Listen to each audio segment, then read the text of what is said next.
going on today, guys? We're back. I'm wearing another red shirt, and my brother is here, and we got some new parts. So let me show you what we got going on. All right, and we did get this AC/heater box delete plate on, and turned out great. Probably gonna clean up these bolts a little bit though. And then coming over to the motor here, so I did get this starter on, and to go along with the starter, I also got this heat shield that came in, and then we did get some lines for the oil cooler, or not oil cooler, the oil separator up front here. So we got these two lines running off the valve cover. Then we got this third line here. It's gonna mount right here and somewhere in the intake in the future. And then we did get some more parts, Billet Specialties shift lever. And then check it out, we got the perfect shift knob. Look at those colors, man. I was so excited about this. I don't know, I get excited about really stupid things, but I was so happy when I found this perfectly matching shift knob. And then we did get the shift boot here, and then we also did get some AN fittings and some AN line, and that's going to be used to basically make 3 lines. So we got the one coming from the oil separator or oil catch can back down to the oil pan over here, and you probably can't see it anymore, but deep down in there, the oil cooler. You can't see it, but we're going to make 2 lines. Basically, one's going to have to run from the block here down into the oil cooler, and then another one's going to run out and then back into the radiator somewhere. But yeah, so we got for that. And then I did also pick up a sheet of galvanized steel. So instead of trying to weld in and patch up basically a transmission tunnel, we're just gonna bend this to shape. It's roughly the same gauge, maybe a little bit lighter. This is like a 20 gauge non-structural. We'll probably just kind of bend it to shape, and then use some self tappers and just kind of screw that in for now, and then use some sealer. I know. All right, guys, we just mocked this up, and it's like the perfect angle. Check that out. Give her a shift, man. Why is this such an exciting moment? Dude, it just feels good to shift it. Like, oh man, can't wait to get that all finished out and get the boot on there. Yeah. Looks so good. Yeah, because that's better than being like all the way out here. Oh yeah, like you literally, and then with the armrest, man, oh man, like I don't think we could have nailed that perfect. It just kind of fell into place. Yeah. All right, I'm definitely no fabricator here, but I got this piece kind of lined out. Took some rough measurements, and then me and my brother just took it over to the table and clamped it down and kind of folded it, creased it a little bit. So now I'm going to cut a hole for the shifter, measure that out.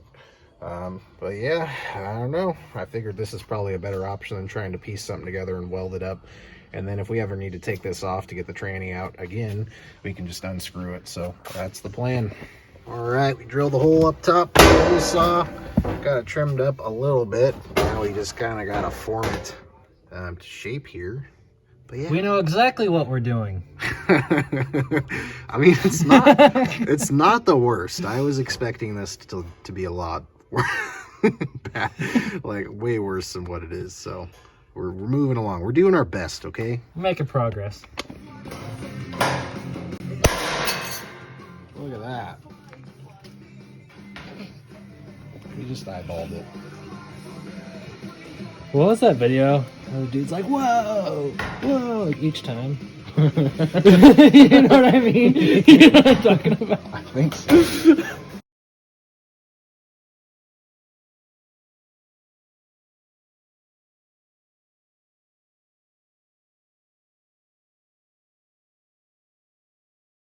So we cut a little more out. It's not the prettiest thing in the world. And we did another bend in it. But yeah, that's honestly pretty close to where we want to be. And it's turning out a lot better than I thought. But yeah, since this car is not a unibody and it has actual frame rails up underneath, luckily us cutting that big a chunk out of the floor isn't going to affect the structural integrity, at least that I know of. But yeah, like I mentioned before, we're just basically going to seal this off, and then we're going to take some self tappers and just, you know, screw it down, and then we're gonna have to massage it into place back here and just make sure it's sealed up. And it is now the following weekend, but I ended up getting this trans tunnel finished up for the most part. So like I mentioned earlier, this is a galvanized sheet that we used to kind of bend into place, so it's not going to rust or anything. But yeah, I really like the shape and how everything turned out. way better than I thought it was going to go. Like I mentioned before, also, I am not a fabricator by any means. I'm sure there's a better way to do this, but for a guy like me with my limited knowledge, tools, and resources, this was probably the best possible outcome. So yeah, after we got everything kind of bent to shape and I liked the way it fit, I just kind of went around and used some little 1/2-inch self-tapping galvanized screws, just massaged it into place, and then I came back with some high temp silicone and just went around the edges, filled in some of the gaps, and then I actually went over it again, hit it with some high temp flex seal, so shout out to Phil Swift. But yeah, and then we also got a hole drilled in the top and got the clutch line ran through with a little rubber grommet on it. But hopefully we can get this finished up, get the carpet laid back down, and get the seats back in and kind of finish up the interior. And then I did have to pull the clutch assembly back out of the car, so I had to run to the auto parts store, picked up some bolts to bolt in the master cylinder up here. And then we're also going to finish up this bracket here, so we're going to make a little gusset plate and weld it in towards the back just to give it a little bit more extra strength, clean it up, and then paint it.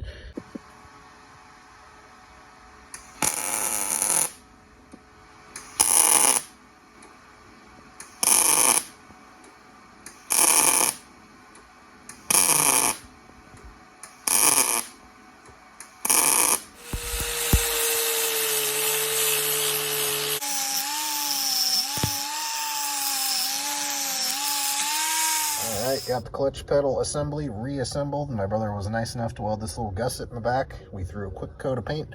Now we're going to put the clutch line on, throw some fluid in it, and hopefully bleed it. And the clutch pedal is mounted back up underneath the car after a lot of off-camera work, and we ran into a slight clearance issue. So as you can see, when I depress clutch pedal all the way, we are making contact. So I'm basically just doing my best to kind of pound this or notch it out. But yeah, we'll just keep moving right along. Guys, here it is. The interior is finally back together. So we got the carpet laid back down. We got this trim piece on. Obviously, the clutch pedal mounted and bled finally. And I couldn't be happier with the way this whole shift boot and shifter situation worked out. Just looks freaking awesome. I'm still probably going to do a little trim piece to go around the edge here. For right now, I just kind of cut out the carpet and mounted it down. But yeah. Really happy to have this interior back together. And then I was kind of slacking on the filming.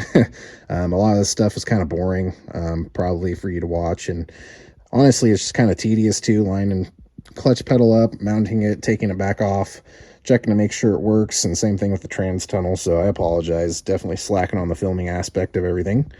And then recently, during this week, my brother actually has been working on the crossmember for the transmission, so I'll show you that.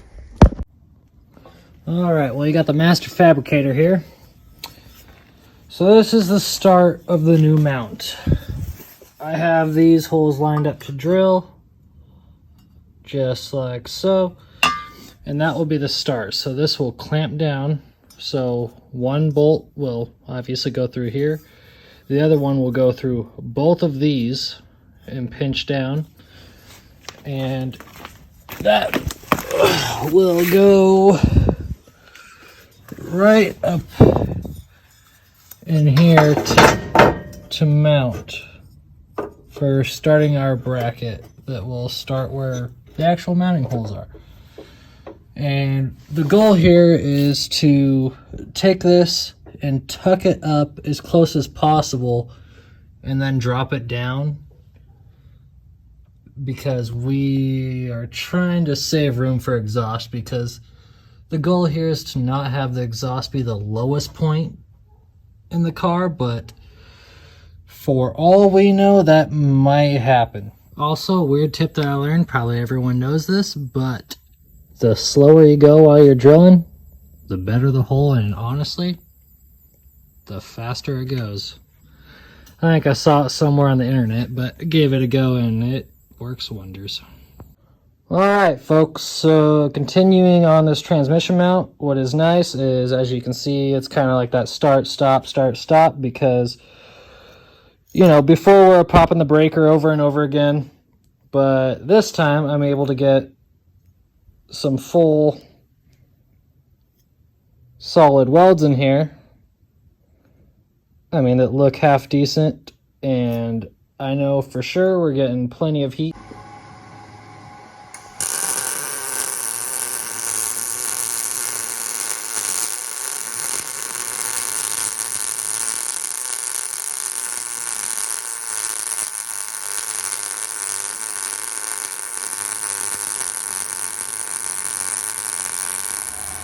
All right, so far, piece number 2 welded on. I may do some gussets, just something to reinforce it, because we're spanning quite a big distance, and I just want to make sure everything is as solid as it could possibly be, so it's not anything that we ever have to worry about. But I am pretty happy with how the welds are turning out compared to something like that. That one's not horrible, but you should get the point here.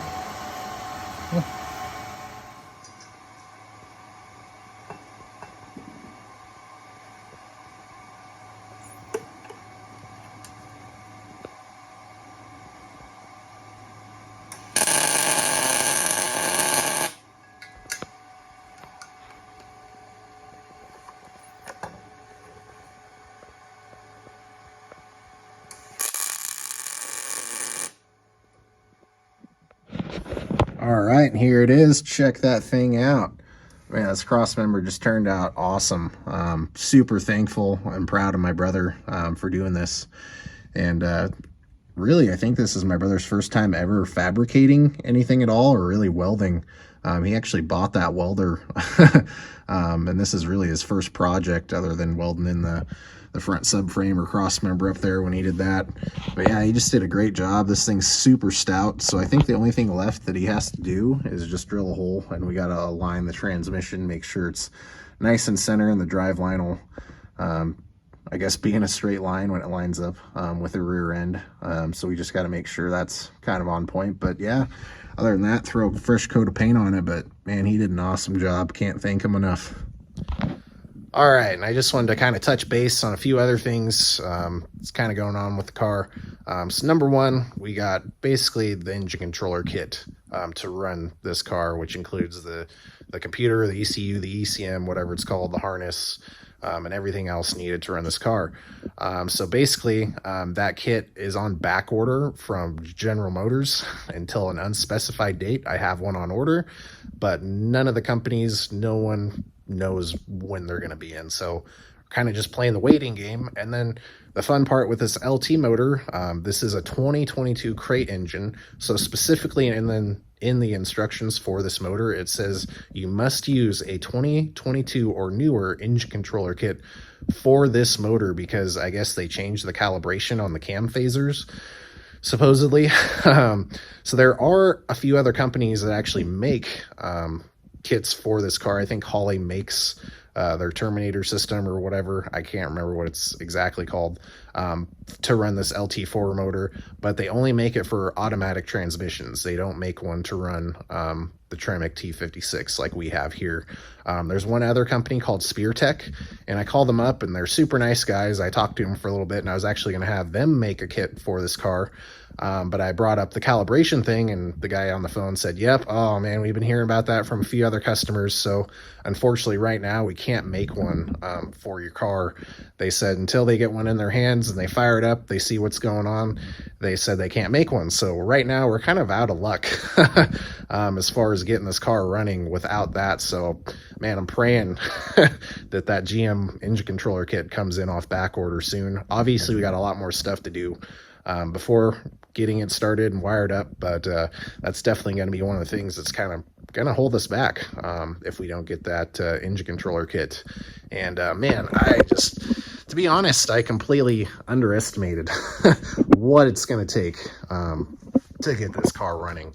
It's I don't know, an LT is nothing like an LS. It seems like everything's super specific, and with this motor being so new, I mean, it's been out for a few years in the ZL1 Camaro, but there's just not a whole lot of information, especially the crate motor. So man, a lot of my time is just trying to track stuff down and research and hope that parts work. And yeah, there's definitely a lot of hidden costs. like another hidden cost that I had no idea, like the fuel system. So turns out, since I'm running that factory GM engine controller kit, or planning on running it, you have to use a factory ZL1 Camaro fuel pump. So basically, either I have to find a stock fuel tank out of a ZL1 Camaro or a Cadillac CTSV and then strap it down the bed, which would be a terrible idea. Or there's one other company that everybody keeps talking about, and it's Rick's Tanks. So I've been working with them, or talking with them, and we're actually going to have a custom fuel tank made, and we're just going to mount it in the bed. I'm not going to bother trying to have a custom tank made and mount it up underneath the car. It's just going to be much more easier. So I gave him some rough dimensions, and then he sent me a drawing. So I came over here today and just kind of wanted to remeasure, make sure everything is what it is before I approve the drawing to be made. And they're going to be about 8 weeks out to get that fuel tank made, but it's going to be expensive to have a custom fuel tank made. So we have that. And then other than that, I think we just got to measure, get the drive line cut. It's got to be shortened. Obviously the exhaust, but for the most part, I kind of have everything on order. The Holley accessory drive kit is still on back order until the end of this month. So hopefully that comes in, because once we have that, we can basically bolt all that on and get the whole front end of the car back on, and the car sitting back on the ground, and just kind of tidy things up while we're waiting for that fuel tank to get in, and then the engine controller kit, obviously. But yeah, I just thought I'd give a quick update. Thanks for listening to me kind of blab about this. But it's probably going to do it for today's video. So as always, guys, thanks for watching.